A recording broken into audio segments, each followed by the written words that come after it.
Assalamualaikum warahmatullahi wabarakatuh. Innal hamdalillah nahmaduhu wa nasta'inu wa nastaghfiruh wa na'udzu billahi min shururi anfusina wa sayyiati a'malina. May yahdihillahu fala mudilla lahu wa may yudlil fala hadiya lahu. Asyhadu an la ilaha illallah wa asyhadu anna Muhammadan abduhu wa rasuluhu, amma ba'd. Alhamdulillah, puji syukur kita panjatkan kepada Allah Subhanahu wa taala, yang mana pada kesempatan yang sangat mulia ini alhamdulillah kita masih diberi rahmat oleh Allah Subhanahu wa taala sehingga mampu untuk melangkahkan kaki kita ke tempat yang sangat mulia ini, yaitu di Masjid As-Salam ini. Kita bisa menjalankan sholat maghrib secara berjamaah dan dilanjutkan dengan pengausan atau kajian pada hari Sabtu ini, malam Rabu. Ini tak lain karena rahmat dan hidayah oleh Allah Subhanahu wa taala, maka wajib bagi kita untuk selalu bersyukur dan bersyukur apa yang sudah diberikan oleh Allah Subhanahu wa taala. Salawat serta salam mudah-mudahan tetap kita curahkan kepada Nabi kita Muhammad sallallahu alaihi wasallam sebagai panutan kita, suri teladan kita yang sudah membawa kepada ajaran yang benar, yaitu ad-dinul Islam.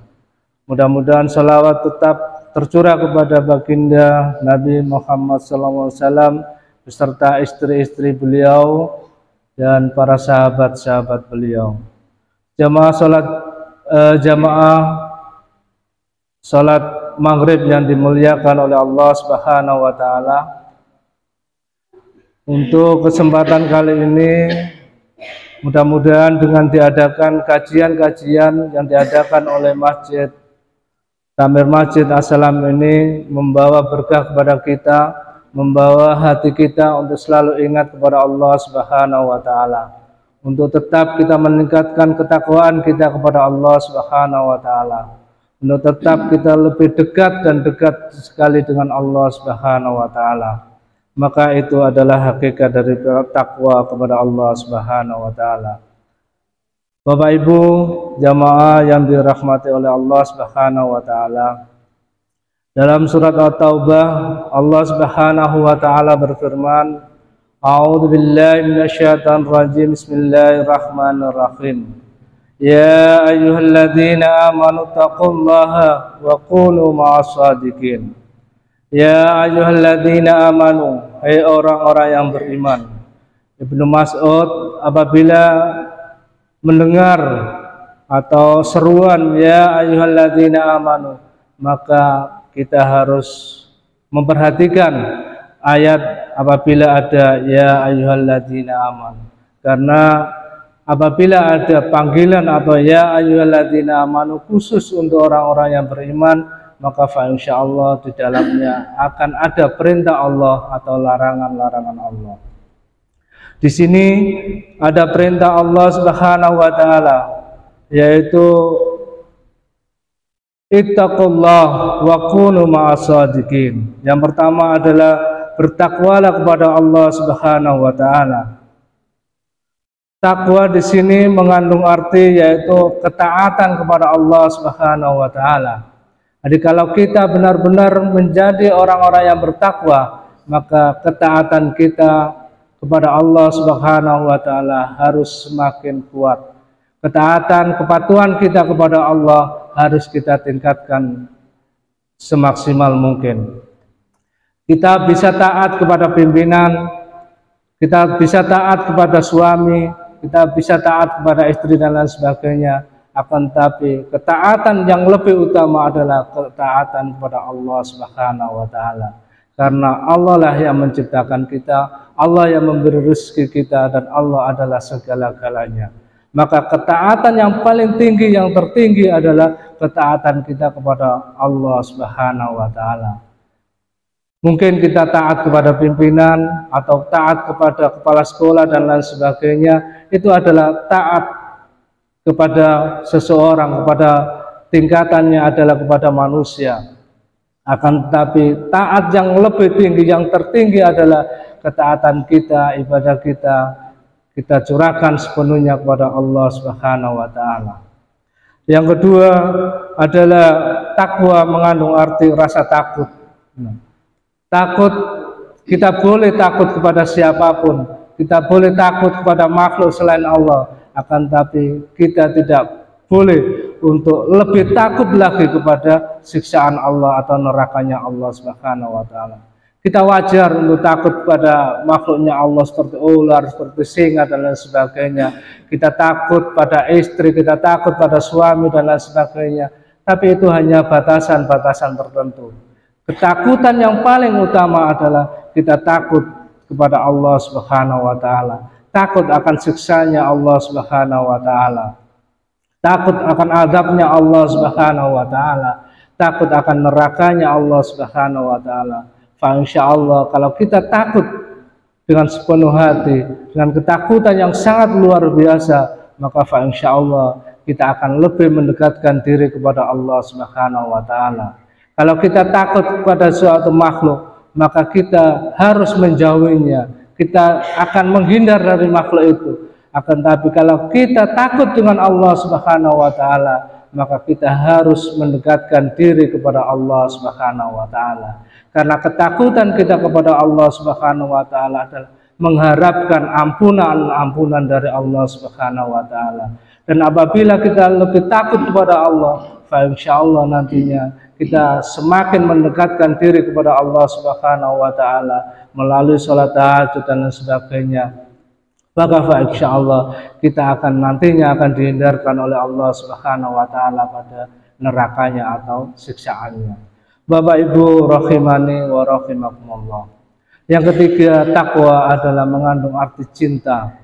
Kita bisa mencintai anak kita bisa cinta kepada saudara kita bisa cinta kepada istri kita, kepada suami kita. Akan tapi kecintaan itu tidak boleh lebih dari cinta kita kepada Allah Subhanahu wa taala.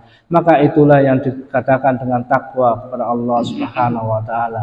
Kita tidak boleh melebihi cinta kita kepada Allah Subhanahu wa taala. Maka apabila orang itu semakin bertakwa kepada Allah, saya yakin ketaatannya akan meningkat. Ketakutan akan neraka akan semakin meningkat sehingga bisa menimbulkan rasa cinta yang begitu dalam kepada Allah Subhanahu wa taala. Kalau kita cinta kepada suami, cinta kepada istri sedemikian rupa, apalagi kalau kita cinta kepada yang menciptakan kita, yang memberikan rezeki kepada kita, maka kecintaan kita harus yang sangat luar biasa kepada Allah Subhanahu wa taala. Maka insyaallah kalau kita cinta kepada Allah Subhanahu wa taala, maka Allah akan lebih cinta kepada kita. Kalau kita cinta sejengkal kepada Allah Subhanahu wa taala, maka Allah dua jengkal cintanya kepada kita.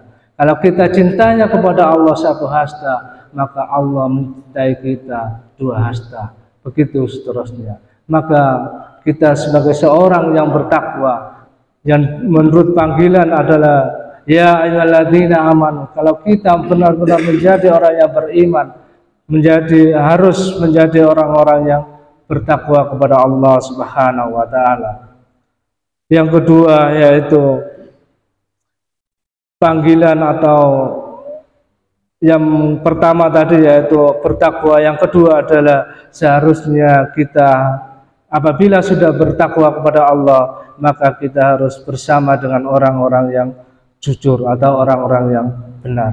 Bapak Ibu rahimani wa rahimakumullah. Kalau kita sudah bertakwa kepada Allah Subhanahu wa taala, hendaknya kita harus berbuat yang benar bersama dengan orang-orang yang benar, bersama dengan orang-orang yang jujur. Karena Allah Subhanahu wa taala akan mempertemukan orang-orang yang sekufu atau orang-orang yang seiman atau setakwa. Nggak mungkin orang yang biasa nongkrong di jalan atau biasa nongkrong di tempat-tempat maksiat, akan dikumpulkan Allah dengan orang-orang yang cinta dengan masjidnya Allah.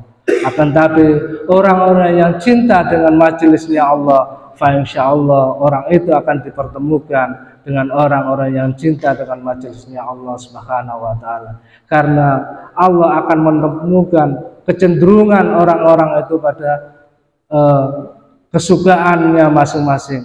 Kalau orang itu sukanya di diskotik dan lain sebagainya, maka insyaallah Allah akan mempertemukan dengan orang-orang yang semisal itu. Begitu juga apabila kita bersama dengan orang-orang yang jujur, insyaallah kita juga ikut jujur. Apabila kita bersama dengan orang-orang majelis taklim semacam ini, bersama dengan orang-orang yang benar, insyaallah Allah juga akan mempertemukan dengan orang-orang yang benar. Bapak Ibu rahimani wa rahimakumullah. Dalam rumah tangga juga banyak sekali harus kita ciptakan rasa jujur, rasa kebenaran dalam suatu rumah tangga. Karena apabila rumah tangga itu tidak didasari dengan kejujuran, kebenaran, insyaallah rumah tangga itu tidak akan menjadikan rumah tangga mawaddah warahmah, rumah tangga yang sakinah. Akan tapi apabila rumah tangga itu tidak didasari dengan kejujuran atau kebenaran, insyaallah rumah tangga itu akan menjadi neraka. Anak bohong pada istri atau pada ibunya, ibunya bohong pada suaminya, suaminya bohong pada istrinya atau anaknya dan lain sebagainya. Tidak terjadi kejujuran dalam suatu rumah tangga, insyaallah rumah tangganya itu akan menjadi hancur. Akan tapi apabila rumah tangga itu dibangun dengan kejujuran, kebenaran, insyaallah rumah tangga itu akan menjadi surganya kita di dunia. Maka melalui atau sabdanya Allah, firmannya Allah ini dalam surat At-Taubah ini, seharusnya kita harus bersama dengan orang yang jujur, orang-orang yang benar. Insyaallah kalau kita suatu misal dalam rumah tangga ini benar atau jujur, insyaallah tingkatan lebih tinggi juga akan membawa kita menjadi jujur atau benar. Dalam lingkup rumah tangga kita jujur, nanti tingkatan lebih tinggi ke RT, ke desa dan lain sebagainya, kita akan menjadi orang yang jujur.